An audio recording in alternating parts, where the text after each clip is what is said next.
Alexandra Township, South Africa. A small black island surrounded by white Johannesburg and bordering on that city's most exclusive suburb, Sandton. Founded in 1912, it's the oldest of all the townships, the flagship of separate development. Now 250,000 people live here, mostly in a state of tension. In the 1940s, Alexandra was declared a white area, scheduled for industrial development. The blacks were supposed to move to Soweto. However, that would have left the area without a labour pool, so they were allowed to stay, but with no legal standing. Their future always impermanent and uncertain. Most of the landowners. Dr Pascal Ngakane, one of South Africa's first black doctors, knew childhood here. He recently returned from 20 years in political exile to what he calls no man's land. I grew up in this neighborhood until aged 11. It was a very pleasant neighborhood. People owned their own houses, and we used to run around these streets. As a matter of fact, we used to go to this church up here, and it was a very nice church in those days. The streets were clean. People took pride in their neighborhood, but things have changed. Now, only a small number of people own their own homes, creating another oasis in the desert of poverty and insecurity. Like Dr Ngakane, most of the black landowners left Alexandra during the early 40s. Today, very few sleep restfully in this dormitory town. The majority of the residents are labourers, and 40% of those are unemployed. For the major part of the area, there is virtually no infrastructure, no authority. Garbage is rarely collected, and if it isn't eaten, there's nowhere to put it. Predictably, communicable diseases are rife. For most of the dwellings here, indoor plumbing, running water or electricity are unknown.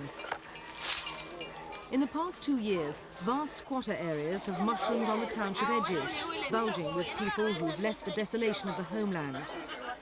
With virtually no education or work skills, they're just adding to the numbers of the urban socially malnourished and frustrated in the pit of South African society.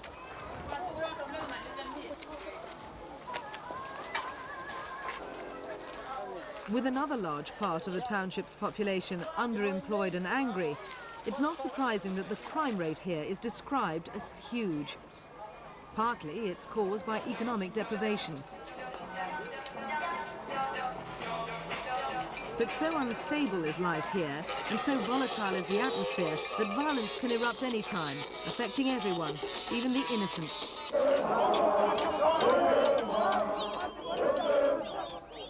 Most frightening in their intent and results are the constant outbursts of factional or so-called tribal conflicts that so many townships have had to endure. Alexandra has seen several. In March, the Inkatha Freedom Party decided to hold a political rally here. The local Xhosa people expected the worst. They tried to get it cancelled. They failed. They tried to get a commitment from the security forces that no arms would be allowed. They failed. They feared that a mass gathering of people they saw as aggressors would only fan the flames of antagonism.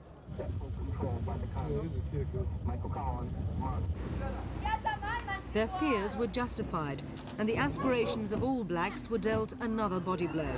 And the political motives of those who oppose a future of black government control in this country were well served, consciously or unconsciously. Ever since the violence in March, tension has remained high.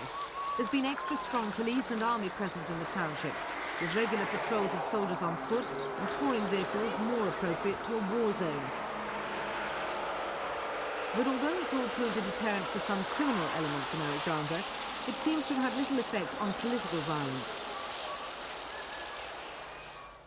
Residents say the government is supporting and promoting it, and in their saddest of cemeteries, they're prepared for the next victims. They may come from here, the single men's hostel.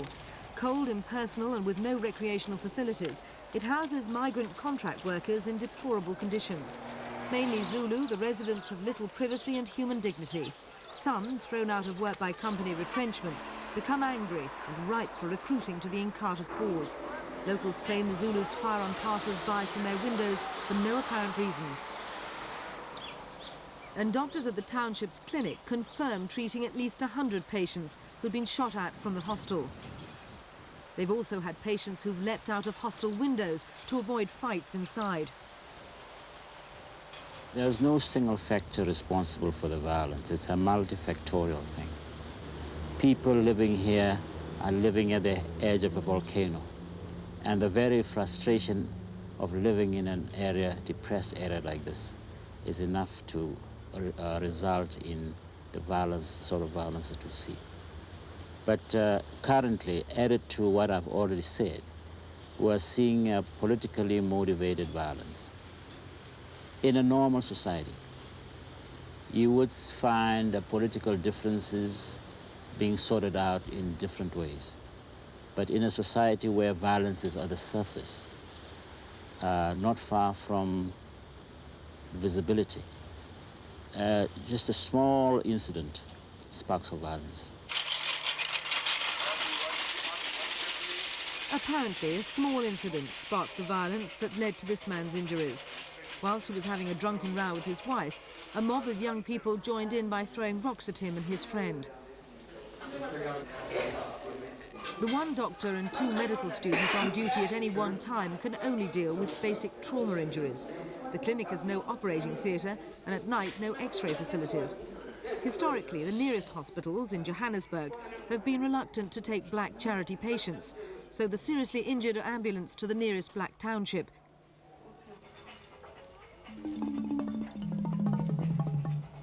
The dismantling of the major apartheid laws theoretically should change all that. Alexandra may even get its own hospital for its 250,000 residents. Some hope that Alexandra and all the other black townships will be condemned to oblivion in the new South Africa. But they're not holding their breath.